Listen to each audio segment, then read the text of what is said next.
Okay. So we're just gonna give everyone some time to join. I know some people are like finishing up dinner. So we're gonna get started in about a minute. But for now, you can feel free to use the chat box to say hello. We have some of our clinicians joining us here today as well. So you can, say hello. We love to be connected with you. And then the chat box is located in the bottom right of the screen.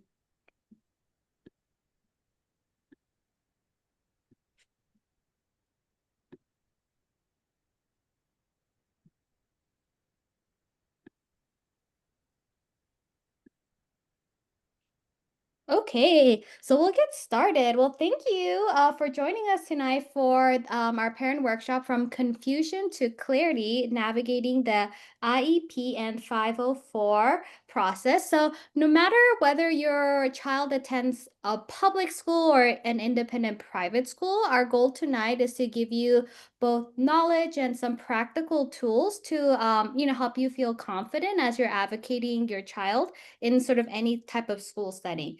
So before we jump into the presentations, I have just a couple of short announcements I'd like to make. So the first one is, while we aim to cover as much as possible during today's hour-long workshop, we also recognize that some of you may have like very specific questions or sort of navigating more complex situations that might require more ongoing support. So in those cases, we do offer like one-on-one educational consulting and advocacy on an hourly basis where we can take a deeper look into your specific sort of situation. So that could involve like the support for IEP 504, general advocacy, even support around like school placement options. And then we can also make referrals out to people like, special educational advocates or attorneys who have a strong understanding of like the special education law that we can connect you to if you need that type of support. And then an exciting announcement is that Strategies for Learning, we now offer like formal assessment services, including the test of dyslexia. And so the TOD is like a very comprehensive literacy assessment designed to identify the risk of dyslexia, and it's for all ages. And it's a great alternative to maybe getting like a full psychoeducational evaluation through the school or even a private assessment, which can be costly and both time consuming. So if you're looking for something that's like really targeted for literacy, we do offer the test of dyslexia. So if you have questions about this, we've got lots of information on our website, and you can always reach out to us for some more information about that. So I like to go ahead and share our guests for our speakers for tonight. Um, so first we have Jessica Gasemi. So Jessica holds a master's in learning disabilities from Teachers College, Columbia University, where she also earned her certification as an academic language therapist. And with nearly 2 decades of experience in special education, Jessica has worked with students of all ages, really helping them to grow into independent learners. And then we have Aldiva Toft, and Aldiva also earned her master's in special education, but from New York University, and she also holds a certified academic language therapist. She has over 30 years of experience working with neurodiverse learners in public school settings, where she brings a wealth of expertise in this area. And finally, I would like to note that at the end we'll have a short Q&A session. So, and this workshop is really designed to be like a workshop, not just like a lecture. So if you wanted to chime in the chat box, feel free to do so. And then I would say just ask you to keep your mics muted unless we ask you to participate in the workshop. So with that being said, I'll have I think Jessica take the lead. Yeah. So give us just 1 minute while we switch our screen so that Jessica can go ahead and screen share as well. Thank you. Okay, good. So our goal tonight with this is just to kind of give you some essential information, some knowledge, practical strategies, and just kind of guide you through this process to make it a little bit less stressful because it can be a tedious and nerve-provoking situation as you go through this. So Very our much goal so.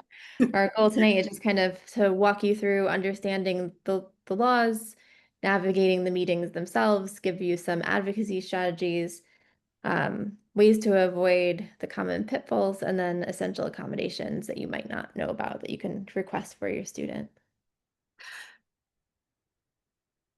Go ahead, Elsie, were you going to say So something? before we get started, I just think Jessica and I both want to stress that we are educators with lots of experience working with students in schools and in tutoring, but we're not trained advocates or nor are we legal professionals. So the advice we bring to you is advice from like years of experience working with families that we want to share with you.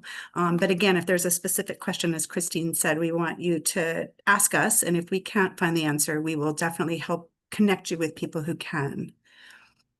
Yeah, we're not lawyers. No. Okay, and on that note, we're going to go into the four main special education laws that do exist to help us get through this process and to protect your students' rights and your rights as the family members. In 1973, Section 504 Rehabilitation Act comes into place, and its main purpose is to remove the barriers and provide equal access. It is a federal law, and a few years later, we wind up with the IDEA, which is one of our bigger laws, the Individuals with Disabilities Act.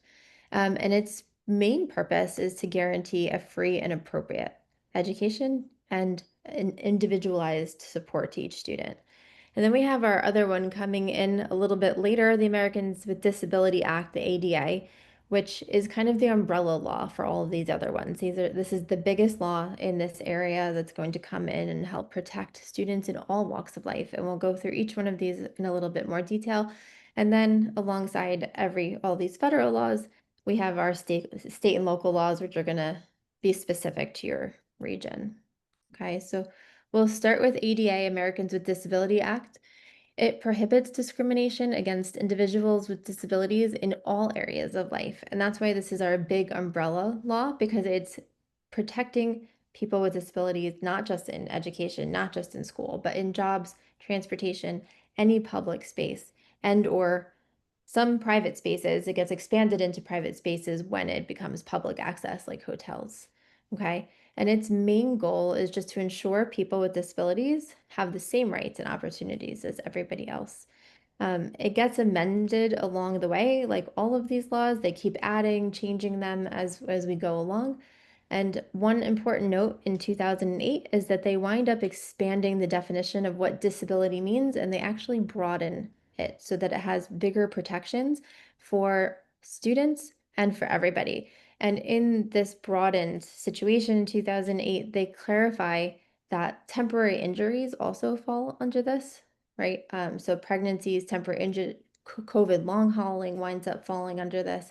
And it's working alongside our educational laws. Okay. This is our big one for special ed. We have Americans with Disabilities Education Act. It's a federal education law granting all students with disabilities the right to a free and appropriate public education. And that's what we're really looking for this law in all of these situations, to give us that free and appropriate education. In order for a student to be covered by IDEA, they have to fall into one of 13 categories, and they also need to require specialized support and instruction to benefit from education. So that and is really important there. They have to fit into the category, and they need specialized support services. Um, and the other big thing about this law is that it's meeting students' unique needs. And that's another big key to this law. You're not asking this law to like teach your students social studies, math, education, but what you're asking it to do is meet all of their unique needs as a learner and throughout their life. So post-secondary education as well as preparing them for job situations. Okay, here's the quick visual of those 13 categories that they need to fall into in order for this law to cover them. And it covers them up from birth to age 22, receive their high school. Okay, then goes into So section. now we kind of go into the section 504, and this is the first civil right law that banned discrimination based on your disability.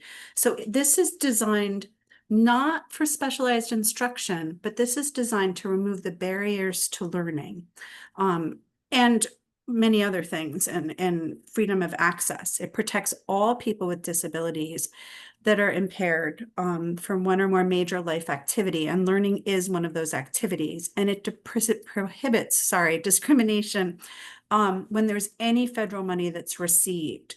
So it ensures that students with disabilities have the same access to education as their non-disabled peers.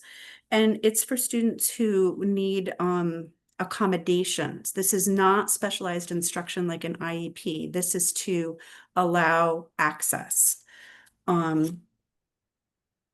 So a 504 plan is a formal plan, and it details how the school is going to give support to that person. And again, it's giving access to the general education curriculum. So those accommodations are going to allow the student to participate in the general education curriculum. The accommodations have to be reasonable. They can't be overly burdensome to a school. And they can be adapted from what a parent would ask for. The thing that's one of the things that's the same is it is a committee that meets and they develop a plan. So a 504 plan should be written down. A lot of times IEPs have formats that are pretty common from district to district, and even not that different sometimes from state to state. 504s also should be written down, and this is a sample of what a 504 plan could look like. It should have school information. There should be team members who met to develop it. There should be a description of what those accommodations are going to be, with details about who's going to implement them and the frequency and duration, but they really should be written down. And then a 504 can cover some common physical disabilities like asthma, ADD, ADHD, auditory and visual processing disorders, depression, diabetes, dyslexia, epilepsy, learning disabilities, children who are medically fragile, and then obviously it would address like physical disabilities, mobility issues, and allergies. So this is like a broad umbrella that's going to allow people access to general education curriculum. I think Aldiva just kind of covered that 504, and she also mentioned that IEP in there, and the IDEA law that we just brought in, that's where the IEP is going to fall in under, right? That the IDEA is going to trigger the IEP and the CSE committees to meet, and they are being covered by different laws, so they are slightly different, but they're also similar in a lot of ways. One of the main similarities is that they both are providing accommodations. They happen at no cost to the parents or the student, but they both require documentation and evaluation of a disability in order to be covered.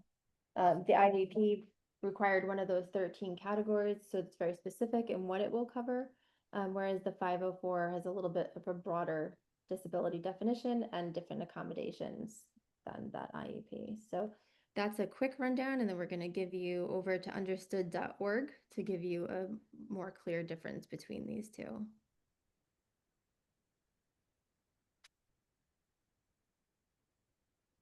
There are many differences between an IEP and a 504 plan.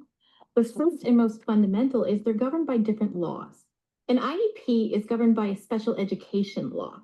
504 is governed under a civil rights law.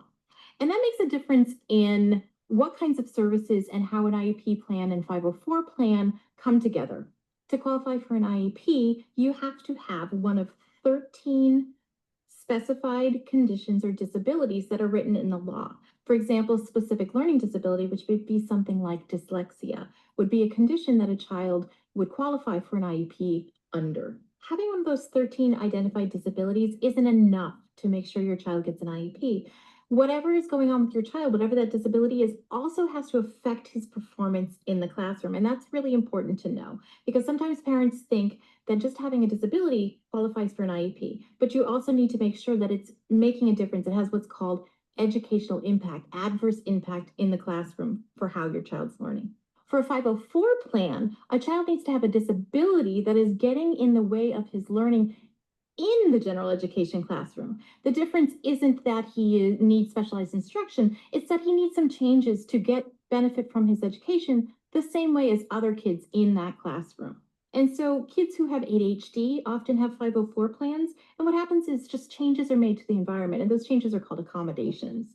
And those changes are made in the general education classroom and don't require specialized instruction. So, for example, a child with ADHD may need extra time to work on a test or to get his homework done. So, some people are concerned that a 504 plan isn't as good as an IEP. And the truth of the matter is that a 504 plan or an IEP can meet your child's needs. It just depends on how well it's put together.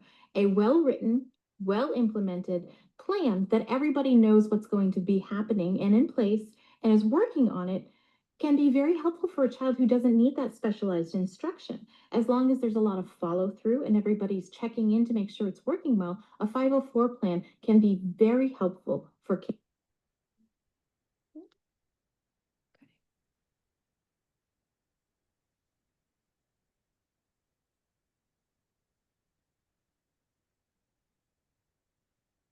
All right. I think I just have to stop and go back for 1 second. It's not letting me.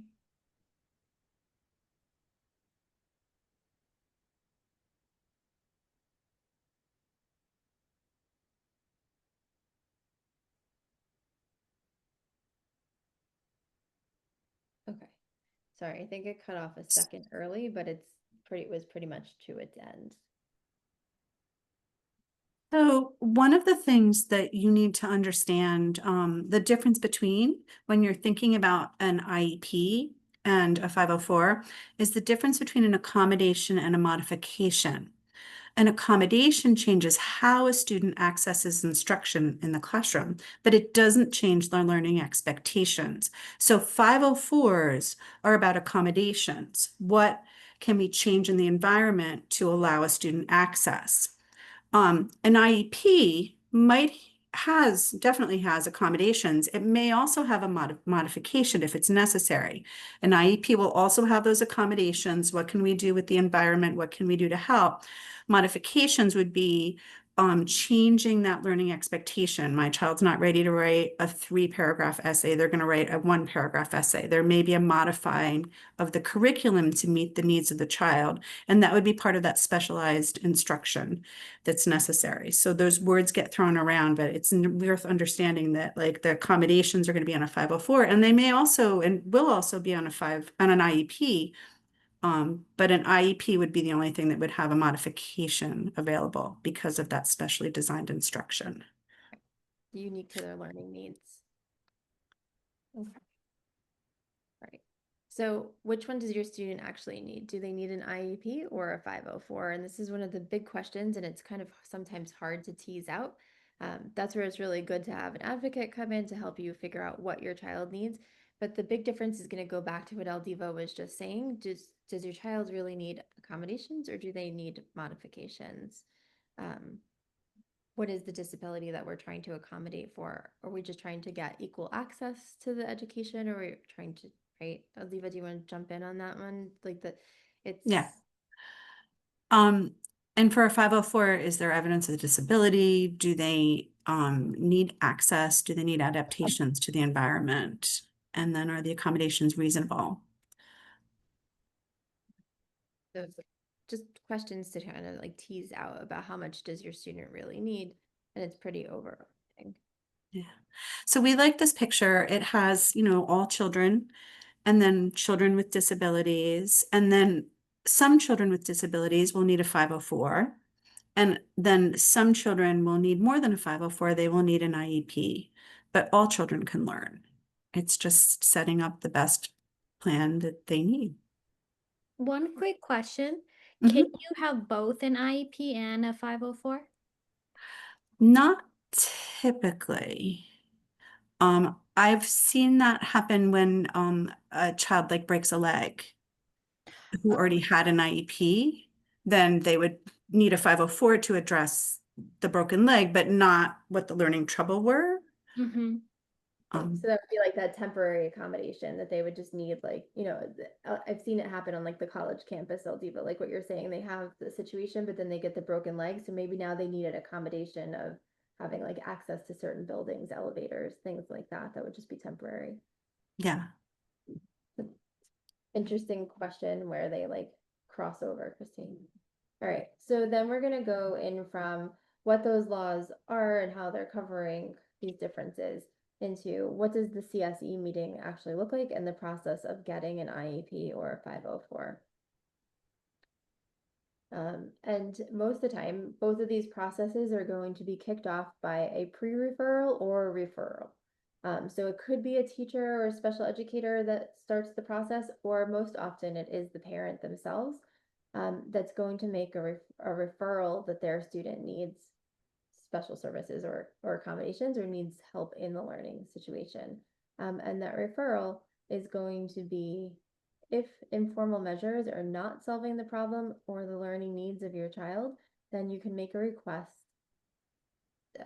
to ask the teachers and the staff and the parents to look into what your student might be needing. And it's going to be as simple as sending a letter. A lot of people think that that referral is detailed and difficult, but it's quite simple. Aldiva, I saw you Yeah, got. it's it's just specifically saying I would like an evaluation. I mean, that's really what you're looking for. You're not asking for specific services in this letter. You're asking for your child to be looked at and evaluated. And there should be a person in your district that this goes to, a CSE chairperson.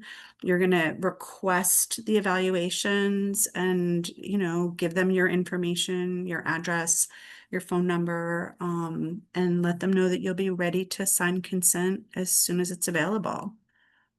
So it's not a big, complicated letter. And if you can't do the letter, you can't write the letter, you can always ask for it in person too, and then the school personnel will help you, assist you in writing the referral letter if need be. Mhm. Okay, so once that letter is sent and the referral is asked for, it kind of triggers this legal process of what has to happen next. And they have 15 days after they receive that letter, after the letter is sent, they have 15 days to respond to that Mhm. letter. And there are because this is a legal process, there are legal timeframes and protections that are there to protect your child and your rights. So everything's kind of laid out. Um, So after you send the letter, they have 15 days. The school has 15 days to respond and provide you with a plan for evaluating your child. And and after, then go ahead. school district personnel will assess your child and they'll determine what their needs may or may not be based on those evaluations. They're conducted usually by a school psychologist or possibly, depending on what evals you asked for, a speech and language pathologist or an occupation or physical therapist or whatever combination they and you think would be the right assessments. Yep. And so that's if you trigger it through the school. That evaluation can happen. The school district will do that evaluation at no cost to the student and the family. Mm-hmm. A lot of times parents will do the evaluation outside of the school district, right? And that would be on their own cost, their own time. That's what Christine was saying, that like SFL now will do the TOD, the evaluation, to help with this process. So it can be done within the school district or it can be done outside of the school district. Mm-hmm. And you'll Um, notice the timeline, like after there's 60 days to do an evaluation, and then after the evaluation's done, there's another timeline of 30 days to in order hold that meeting. Right. So once that evaluation is done, then the IEP meeting is set up. The CSE meeting is set up. So it could be IEP or 504, but a CSE meeting, a committee of special education, is going to come together and they're going to meet with you and the appropriate school personnel to determine whether or not the student will be eligible for special education or 504 or different accommodations. Okay. Mm-hmm. We'll go more through what the steps of the actual meeting look like. But before you get to that meeting, you're going to want to take some essential steps. And one of the first things that you're going to want to do is just gather all the information that you have on your child. So make sure that you have collected all the tests, the results, report cards, anything that you have that's going to speak to how your child learns and what type of services they need. You can bring formal assessments, informal assessments, but your goal here is to gather all the information that's going to provide a complete picture of who your child is as a learner. Um, I think that it's really great before you go into the meeting to take some time, just write yourself down a paragraph, notes, however you want to do it, and identify who your child is. Along with that, make sure that you're identifying their strengths, who they are as a learner, as they are as a person. So like their interests in life, what makes them happy, where do they learn best? Is you want to take notes on all of this because you're going to share that at the beginning of the meeting as to who your student is. Share your vision of your student. Where do you see your child winding up in school, out of school, like after school, post-secondary? Make sure to include the learning strengths, but also their struggles. So things that you notice in the house, like things that you notice in their day-to-day life. Does your child struggle with multi-step directions? Make sure to bring that up in the meeting. If you see all the time that you give your child directions and you say, make a right turn, and you see your kid left making a left turn, you want to bring that stuff up as you describe who your student is. And then make sure to bring in other teachers' evaluations. Like if we've given you things through the times, hey, your student learns best when I do this as a teacher, you want to bring that. So methods that have worked in the past, ways that you feel like your child learns best, you want to put all that down in notes and you want to bring that into the meeting because you're going to provide that home to school connection of who your child really is as a learner. So during this meeting or during this process, there's going to be an evaluation, and that needs to be done to determine eligibility. Because remember, when we go back to IDA, there's those 13 categories. So they need to assess to determine if there's an eligibility. So that's the first thing that they have to do is they're figuring out eligibility. Does your child qualify? And then after that, the services will be identified if your child qualifies, what specific services, that specially designed instruction your child needs. So the team during the meeting will discuss your child's strengths and weaknesses. They'll talk about their classroom performance, and they'll try to get a really comprehensive understanding of your child. And then if your child has qualified for classification, the second part of the meeting is to develop that plan. And that can include their accommodations. It will include SMART goals. These are goals we'll talk about a little bit more in a minute that are specific and measurable and achievable, because that specially designed instruction, they're going to want to see what you're addressing and that some goals are being made that are going to lead your child to make progress in the areas that are more difficult for them. So SMART goals should be really clear and measurable goals that your child will be expected to work towards. So SMART means they're specific, they're measurable, they're achievable, they're relevant, and time-bound, that there's a timeliness that's happening as that instruction is occurring. So they should be pretty specific. You really want to make sure that these goals are going to lead your child towards developing the skills that are weaker for them. So, really, those are a big part of the IEP, and they really should drive instruction, and they will be monitored regularly throughout the school year, and you can see how your child is doing to achieve these goals. We just gave you an example of what a good SMART goal would look like. Mhm. So by the end of the school year, um, a given grade level reading passage, the student will correctly identify the main idea and two supporting details in 4 out of 5 trials. So it's very specific, right? So we have that measurable, achievable section with at least 80% accuracy and moderate support as measured by teacher-created assessments. So And it's time bound, like there's a time to it, like that needs to happen. right. So that's like what a good SMART goal would look like. It would have all of those very specific pieces. And Mhm. you always want to ask, how will I know this is going to happen? Right? So you always want to make sure as the parent that you can see the measurement. You can and ask how they're going to be measuring it. and when you'll receive updates on the progress from these. Okay. Components of a strong IEP, we kind of broke it down into 4 different sections of what makes a good IEP. First off would be the very strong SMART goals, that they are accountable to those goals. And then a comprehensive, in New York, we call this a plop. And Aldiva and I have not been able to figure out how this is actually said in California, so we're just going to go on the initials. But it's a comprehensive PLAAFP, which is basically just looking at present levels of academic achievement. And that's where your piece that we just said, that you should take that time to build who your child is, because that section that you're bringing in is going to go into making a comprehensive present levels of academic achievement and functional And performance section. and you should be able to read that and it should sound like your child.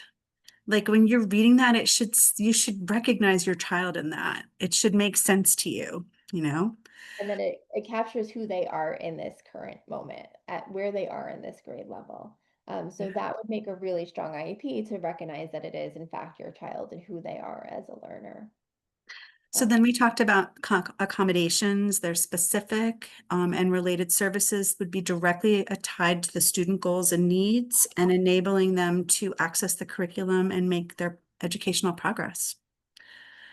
And the last one is making sure that it can be, there's a way to monitor all of this, that the IEP sets out exactly when the progress is going to happen, how it can be measured, and to hold the school district accountable to your child making that progress.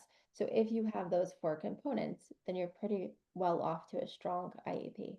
Mhm. All right. So at a meeting, and this is there's lots of people there. Never feel intimidated, because as the parent, I'd like to always think like you're the star, you know, this is the meeting that's happening about your child. You are a vital team member as the parent. You should be there. If you want to, you are, of course, and encouraged to bring someone else, because it's a lot to listen to and take in. You are always welcome to invite people to these meetings. Sometimes districts like to know a little bit ahead if you're bringing someone else, but you are certainly able to bring an advocate, someone who can help you. Even just another set of ears is sometimes a good thing. You are also legally allowed to ask to have the meeting recorded, but you just need to ask for that prior to the meeting. And I'm pretty sure you actually have to put it in writing towards the committee to tell them that you will be recording that meeting. So just as like what Eldiva was saying, if you can't bring somebody else with you, an advocate, then it's also like a really good thing to have it recorded, just so that you can then go back and take notes on it yourself, because it will move quickly and there's a lot of terminology that gets thrown around. Mhm. It's helpful to have either that way. Um, so obviously you're attending the meeting. The other people that are required to be at the meeting, or the gen ed teacher should also be there, and the special education provider. Mhm. There should be a school system representative. This is usually the chairperson, who, knows the district's resources and can discuss services across the district. Also a school psychologist, someone who could interpret the evaluations that were done.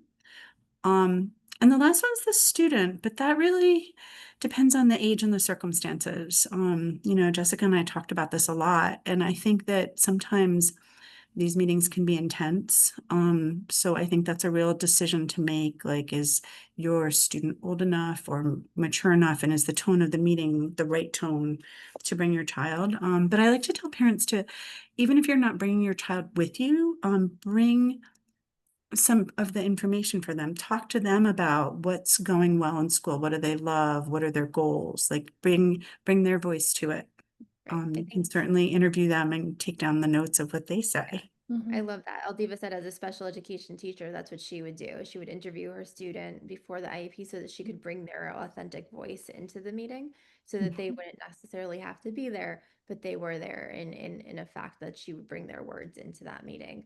I think unless the child is 18 years old and or like a senior transitioning, then it would be if I was the parent, I don't necessarily think I would bring my child to the meeting because it is about them, it is intimidating, and this isn't really the time that we're necessarily highlighting all of their strengths as to who they are as a learner. And a lot of times you need to talk about the hard stuff like the test scores and everything in order to trigger them into getting the correct accommodations and modifications that they might need.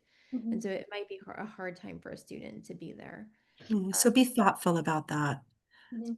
I have a quick question from the chat. Parent is asking about what if the school they don't have the capacity to meet the accommodations or the services that the student needs. Like maybe it was discussed during an IEP meeting and it was, a need of the student. But if the school district didn't have the training for it or they just didn't have anyone available to meet those goals. I think that was the question. I think you will address this later on in the presentation as well, but that was the question that came up in the chat a couple of times. I think I would definitely talk to possibly if the school district is saying no, if it's not going well, then I think you can talk to the school district staff, of course, but you may want to talk to us, you may want to talk to an advocate, you may want to get some help. And I think it depends on what goal they can't, like what accommodation they can't meet and why they can't meet that. Do they not have like a person on staff that's well trained for that? But like, I think that's like a very specific thing that maybe we could touch in on later to see what the Hmm. school can't meet, because I think that would determine how to Hmm. Yes, with it. but I would definitely talk to us, talk to people and get some Right. support. Yeah, I Hmm. think like if it was like the school district came back and said that they didn't have an Orton Gillingham teacher for a child with dyslexia, like that would trigger a different like set of steps Yes. that we could help you figure out like more specifically. The last thing that we're just going to say about who needs to be there at this meeting, sometimes a teacher could be sick on the day of your CSE, somebody might not be, they have conflicting meetings. So that's your role as a parent to decide. If the CSE is triggered and they come in and they say, oh, sorry, the special education teacher can't be here for this meeting, then you have the right to stop the meeting, or you can say that you're okay with it and move ahead with it if you feel like it's okay that that person is not there representing you or your child. Okay. Um, So so 504s are more flexible, right? Because they're not as tied to that specially designed instruction. So there's not as much formality, but definitely parents and guardians, a general education teacher who knows the curriculum, and then a coordinator who can handle the paperwork and develop the plan. yeah, much less specific, right? Because it doesn't even need to be written down. So, okay, after you get through the meeting itself, you're past the meeting, you've gotten the IEP or the 504 written up.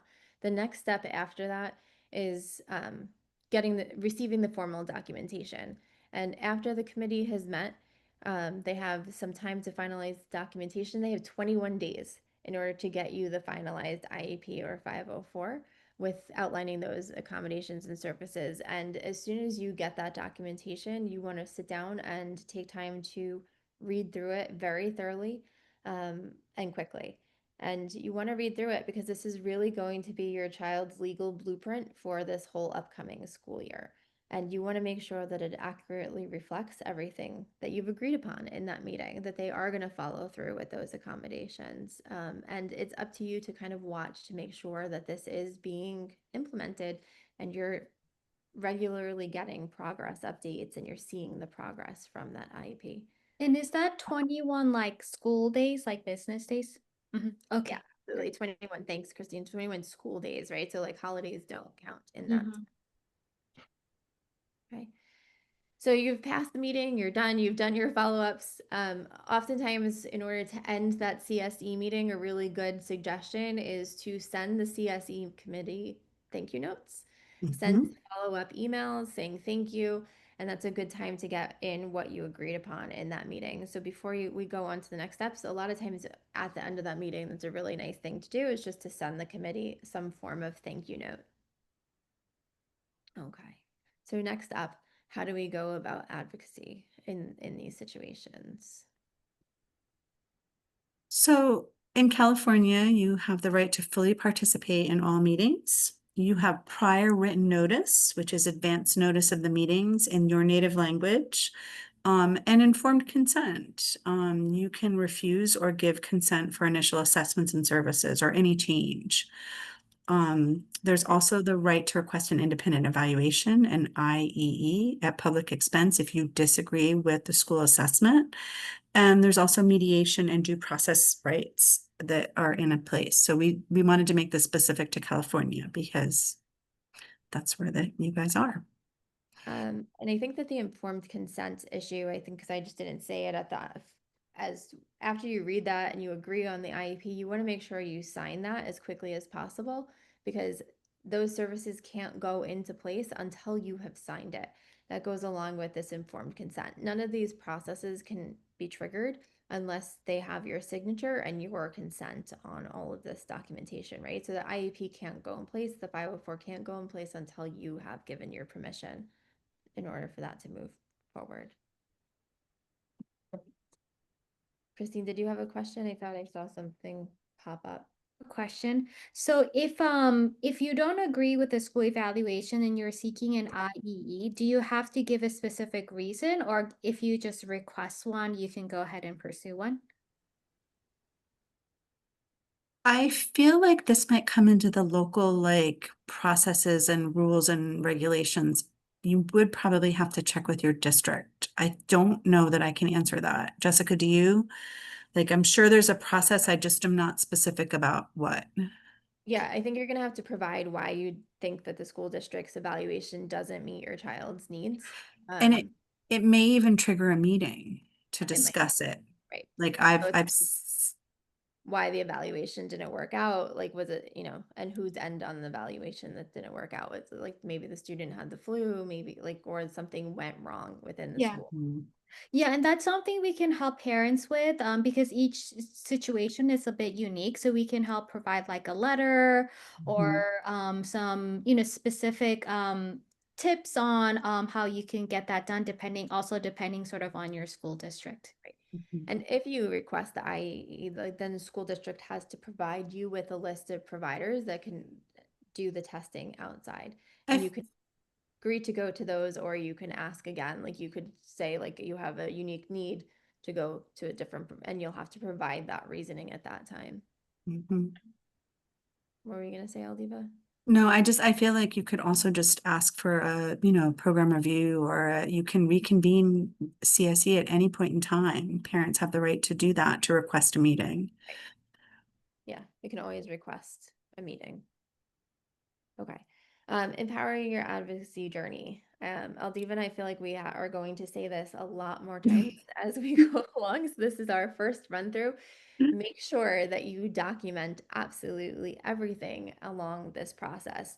So the best advice that we can give you through this whole presentation is when you start this process on that first roadmap journey, go buy a binder, label it IEP, and keep everything. Buy dividers, keep every piece of paper that has your child's name and anything to do with this process, and start putting it in that document, into that binder, I'm sorry.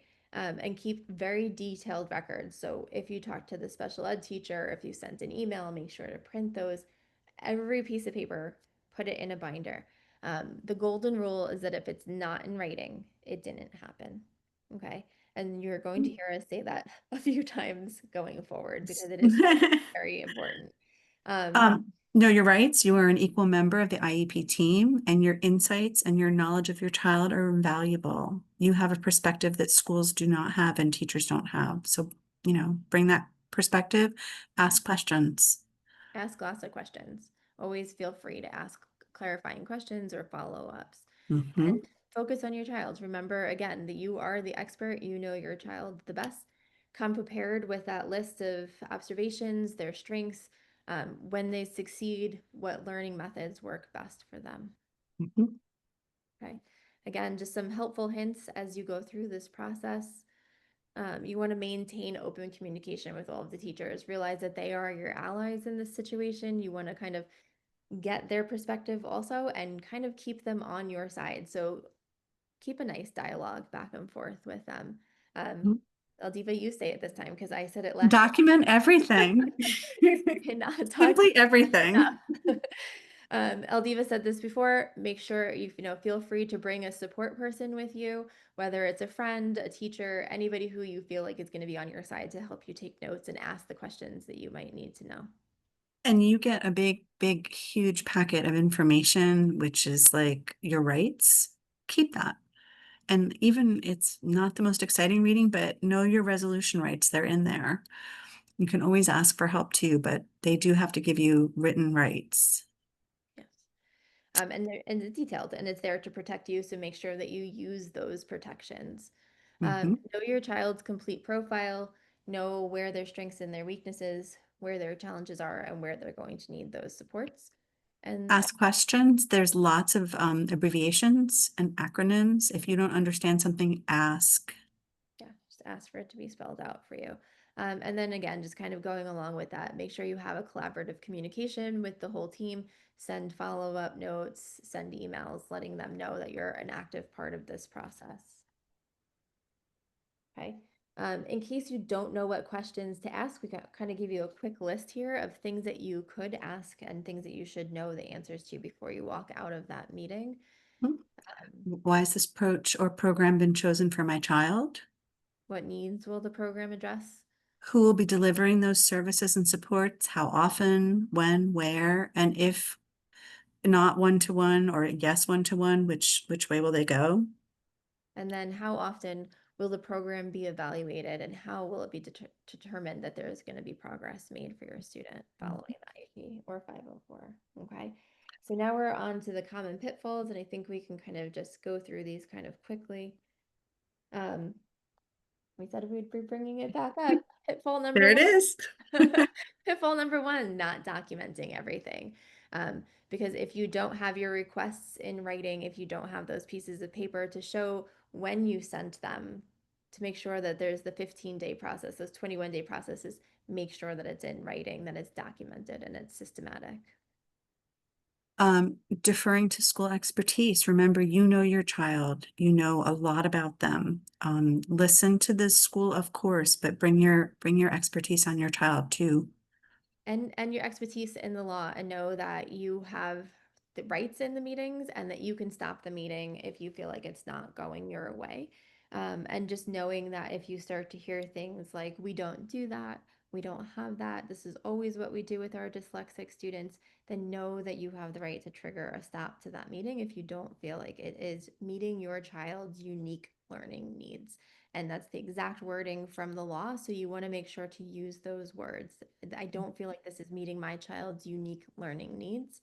And go ahead, I'll do a quote for number three. I'll get that.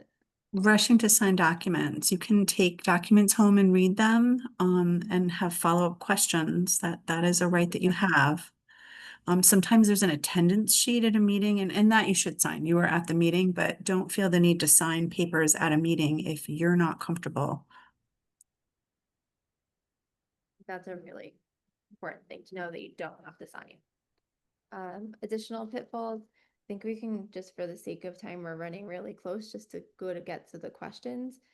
Just make sure that you are focusing on the services, the placement versus the services.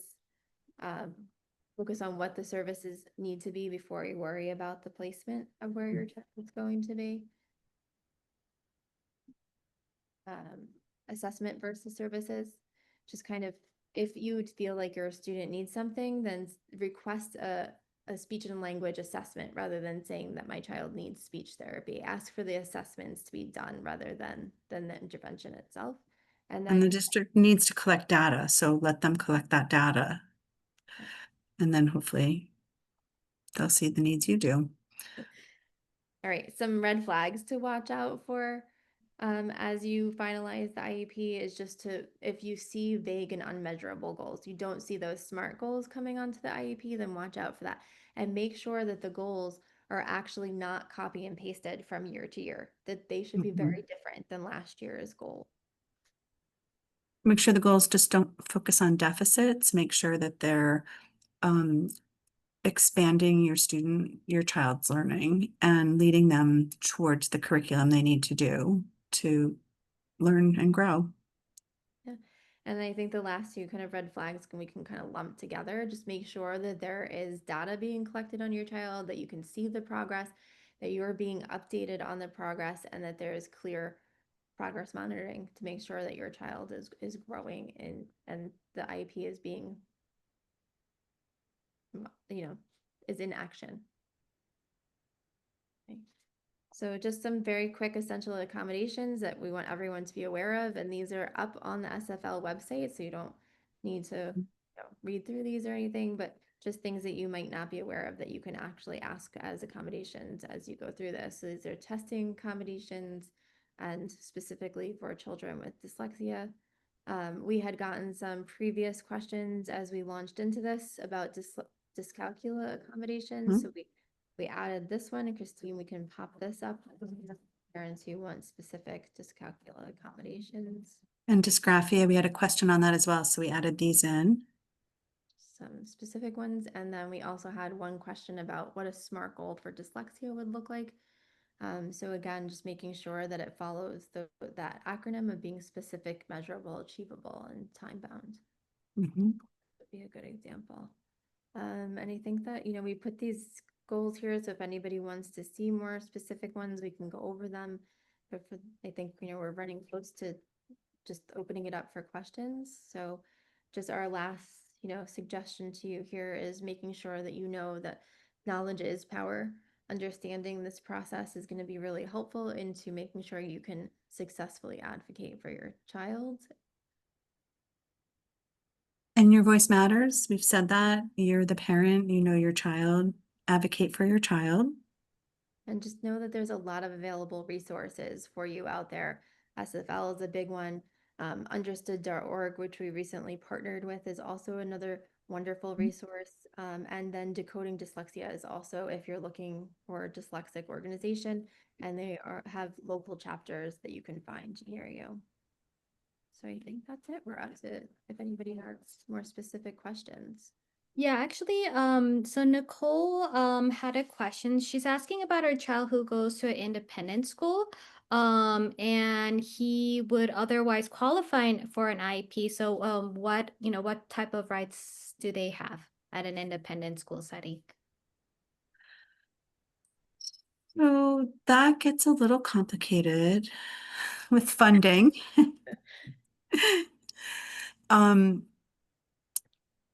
It depends a little more on specifics, like what the situation is. Does the child have any services now?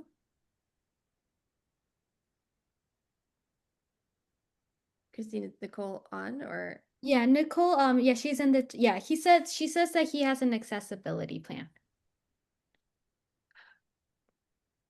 So there's, depending on the type of private school it is, there is a little less, what's the word I'm looking for?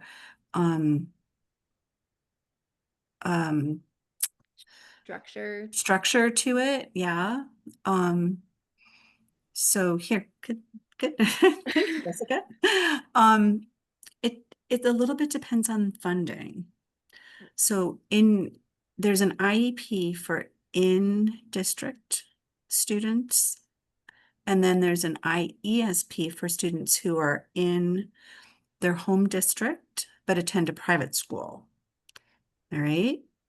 So the main program is offered by the private school, and the IESP is developed by the district where the private school is located for any additional supports. And so you definitely still have rights and laws at a private school. It's just a more complicated process. Yes. So a lot of parents will send their child to the private school. The private school is not necessarily required to meet all the same needs as the public schools are. Like, you can't hold their feet to the fire as much as you can a public school. But they should be willing and able to provide some services. So it really depends on what type of services you're looking for the school to meet. And it's more of a like accommodations and like a not as much of a full day program. It would be like more of a like the supplemental. Do you know what I mean? Like, So Nicole, are they not willing to meet the accommodations at the private school? I think where I'm like having a hard time. Like, so your child's going to a private school and the private school is not willing to meet the accommodations that your child needs?